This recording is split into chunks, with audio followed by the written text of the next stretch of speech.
Good afternoon, everyone. I hope you guys have had a restful week and that this has been a good week for you. It was a good week for me. Today, we're going to talk about something that is one of my favorite subjects in photography, which actually doesn't really have to do with the camera itself. This is the whole different version of what we do as photographers, but today we're going to go over lighting for emotion. Alright, so if you don't know what that means, lighting for emotion is how do we get the emotions that we see in photos. Yes, it has to do with the person making a face or us directing them to make a face, but I would implore you that this is a lot about lighting and how harsh or soft your light is that helps you create emotion. Okay? So, this is not rendering, but if you can look at this, this kind of looks like it's set up like a clock, right? So we have our person in the middle, we have our camera like right in the front down there at like the 6 o'clock. At 12 o'clock we have 180 degrees, we have 135 right, 90 degree right, 45 right, you know, all the angles that you could see on a clock, right? So if you think of lighting as a clock, you can understand the angle of light. Which side is it coming from? Which direction is it coming from?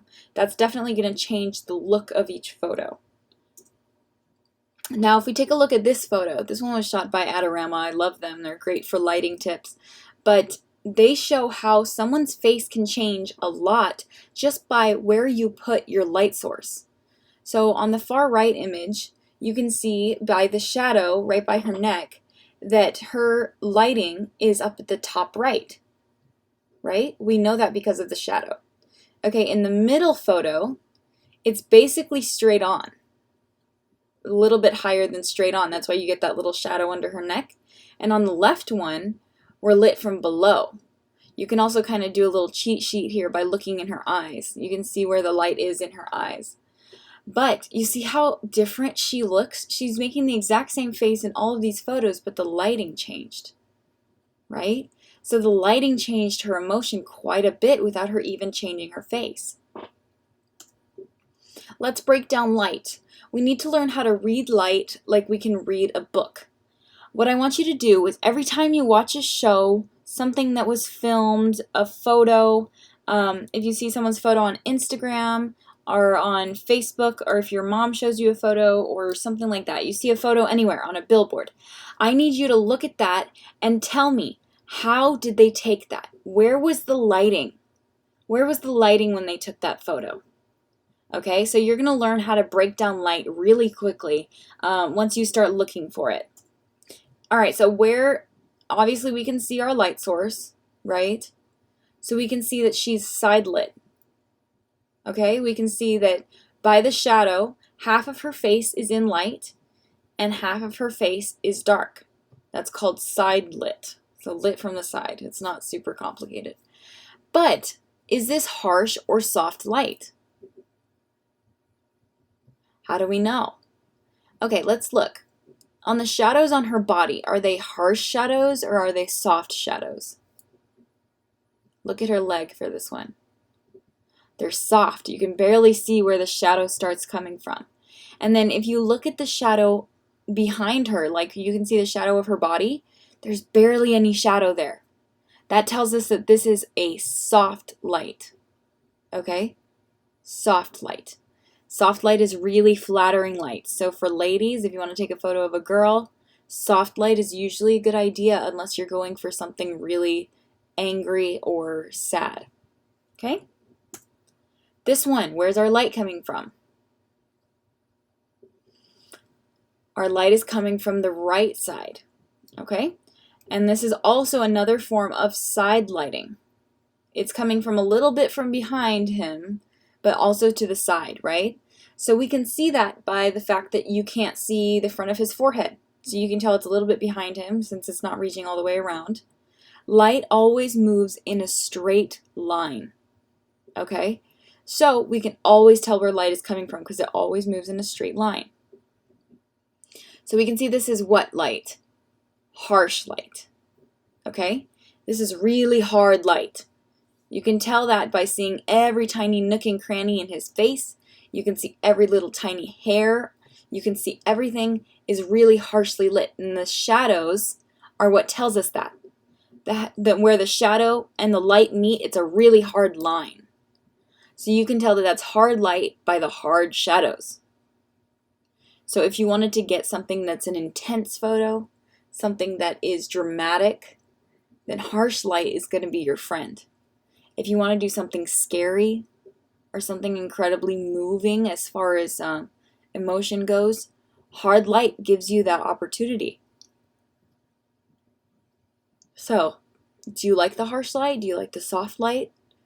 I think that the hard light can be really cool sometimes. It works better on men because women don't like their side of their face to be lit like that. But on men, it looks really cool. You can see the bone structure and everything. All right, where is the light coming from here? We can tell it's outside, so it's not lighting that they added. So where is our light coming from? It's coming from the top right. How do I know that? Look at the shadow on her neck. It's at the bottom left. So we know our light's coming from the top right. Now, is this soft light or harsh light?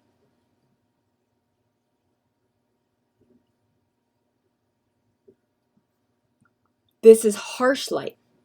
And I know that because you can see a very crisp line on the shadow on her neck. Okay?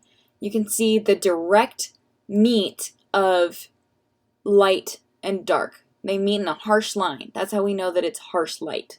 Okay, so this is sunlight, which is naturally occurring, but it's harsh sunlight. So there's no clouds in front of it. There's nothing to diffuse it or to lessen the light or spread the light out. All right, what kind of lighting is this? You can tell that it's natural lighting. It's the sunlight. What kind of light is it?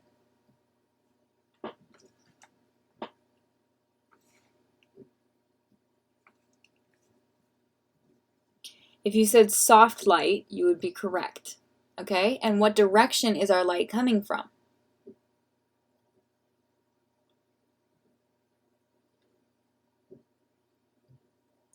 Look at your shadows. Tell me where that light's coming from. All right, it's coming from the top right. Barely the top right. It's more like a little bit lower than normal. You can see in their eyes, you can see that it's kind of like a sunrise. It's like a sunrise type of photo. That lighting is kind of a little bit lower than it would be. You can tell it's kind of either foggy or cloudy that day, which really diffuses the light or spreads the light out and makes it soft. And we can tell on the girl on the right, her neckline, you can tell that the shadow and the light are meeting softly. You can't tell an exact harsh line. That really tells us that this is a soft light. And this soft light really brings in the fact that this is like a sweet image. This is something that is very soft, very pretty kind of a look. So soft light can be very flattering, especially on women. What kind of emotion do you want to portray with your light? This is something you need to think about. Soft light goes really well with a sweet subject. Okay, so this is a photo I took of my sister, and we wanted to create like a more youthful little girl kind of look, so we went for a soft light. You can tell that by any of the shadows that you can see in this photo are very soft, very blurred. So they create a very sweet look. It's nothing harsh, everything's very soft. Now in this photo, these are two photos that I shot of my friend Josiah. Both of these are harsh light. You can tell by the very sharp shadows.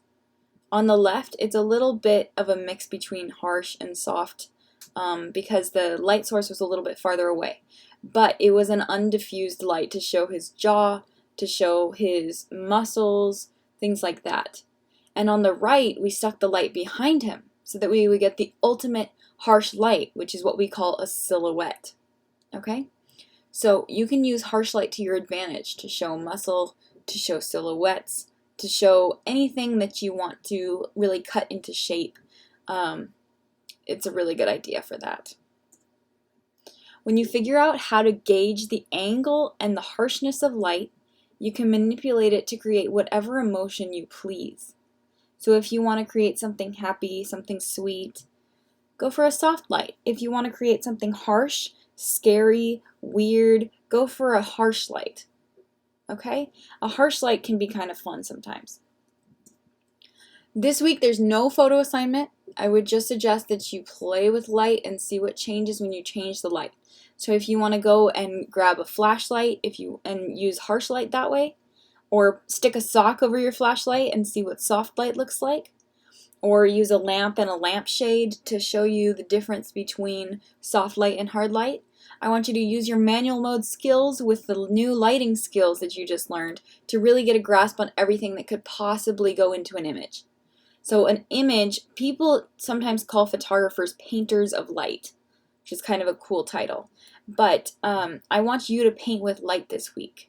Just really test out lighting and how that works. If you have any questions on lighting or lighting for emotion, shoot me an email or leave me a comment on the Google Classroom. I'll get back to you as soon as I can. I will be out of town this weekend, but I'll have Wi-Fi, so I'll be able to answer your questions if you have any of those. But I hope that this made sense to you and that you think lighting is as cool as I do. I think it's such a cool tool to use. So thank you guys for watching. I hope you guys enjoyed class this week, and I will see you next week for our final week. Bye-bye.